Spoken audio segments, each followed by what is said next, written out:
spread their hand, you go ahead with your bet. Have you ever seen a 7-stud player on the 5th card catch another one of the same suit? Now let's say he has 3 spades. And now you're over there and the player just thinks and thinks and then decides, check. Well, when you see that, it's safe to bet because that player is pretending like he might have a strong hand. But he had to think about it, and then he decided to check, and he checked forcefully.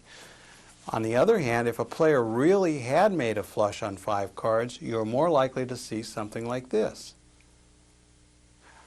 I check. You hear the little tone of sadness. The check is not as emphatic, and it was much sooner. Those are the dangerous checks. And what about 7-card players who position their cards? This also tells you when it's safe to bet. Because if a player helped his hand, he usually will leave that card in a scattered position in 7-stud. He won't arrange it. But players who get absolute garbage have the silly habit of trying to make their hands neat. They're trying to tell you that they made something, that they're worth arranging. Don't fall for that. So let's move along to a section of tells where you almost don't need to watch at all. Players reaching for their chips out of turn are usually weak.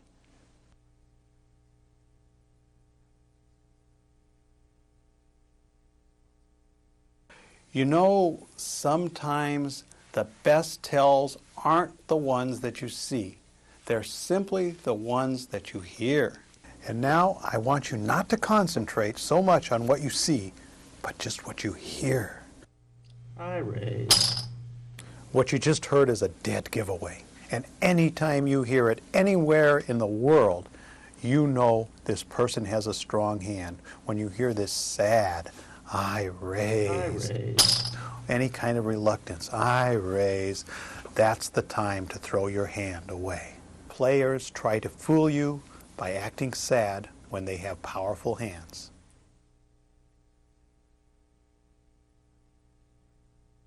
Beware of sighs and sounds of sorrow.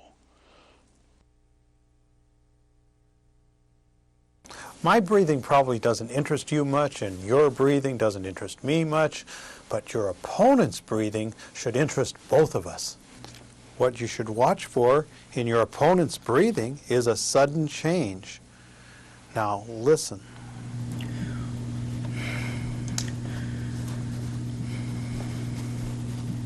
Bad hand or good hand? Check.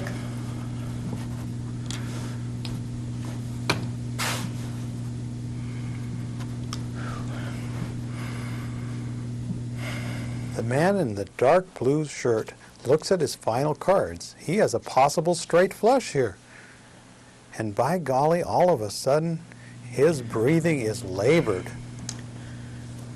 This is never, ever a sign of a weak hand. Check. It always means a very, very strong hand. Here, I imagine he made a straight flush.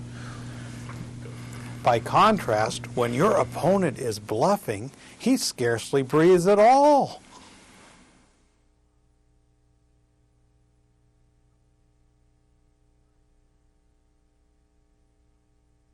Some people like people who dance. I like people who hum. And in a minute, you're going to see why. Listen to the man in the foreground humming through these 2 sequences and tell me what the difference is. I check.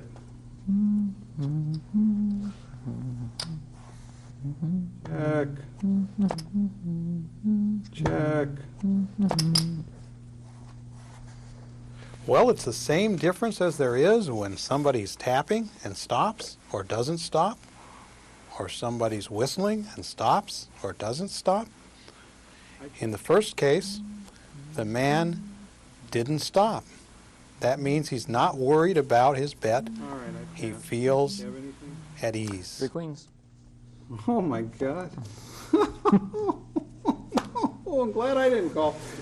In the second case, though, this man, as soon as I reach for my chips, stops humming, continues with the bet, but he's now very tense. I'm going to call you. God, Airball. nothing. I had a straight I got a draw. pair of fives. Jeez. Send the money over here.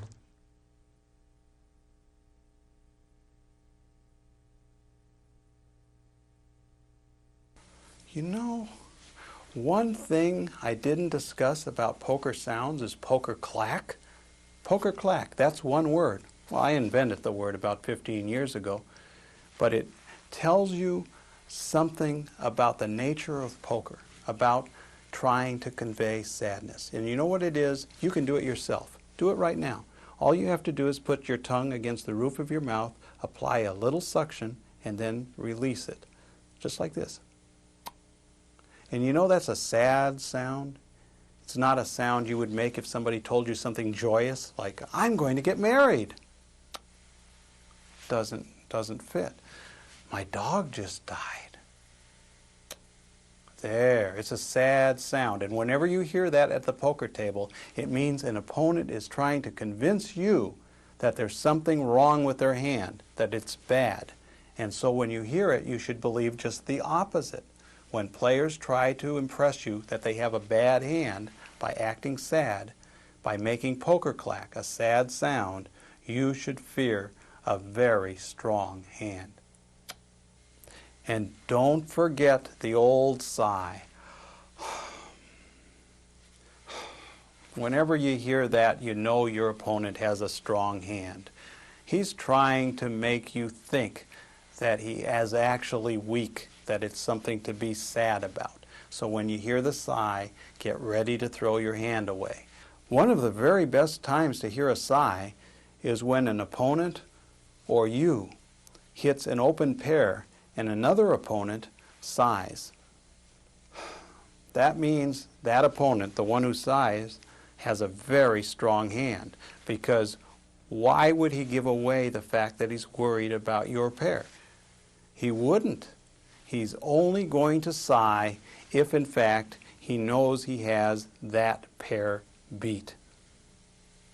Finally, remember, when you're trying to beat your opponents with your eyes closed, just because you're listening, that one thing that you need to listen for is their tone of voice. If they say, I bet, that's sad, and that's a strong hand. If they say, I bet, that's threatening, and it's more optimistic, and that's usually a weak hand.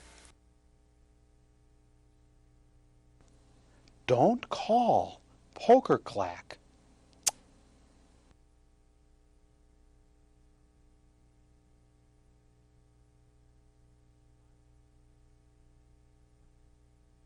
I know. Let's look at some powerful bonus tells that we haven't even talked about yet today. You're going to like these. Want to share a really strange secret? Sometimes a tell has nothing to do with a player at the table and everything to do with somebody who is not even in the game. So what do you think? Does this man have a strong hand, a weak hand, or what? Well, if you looked for the tell in the face of the woman, you looked in the wrong place. This tell is simply that a player sitting at the table sharing a hand with a wife, a girlfriend, a husband, is never going to be playing a weak hand that would embarrass him. This is a substantial hand.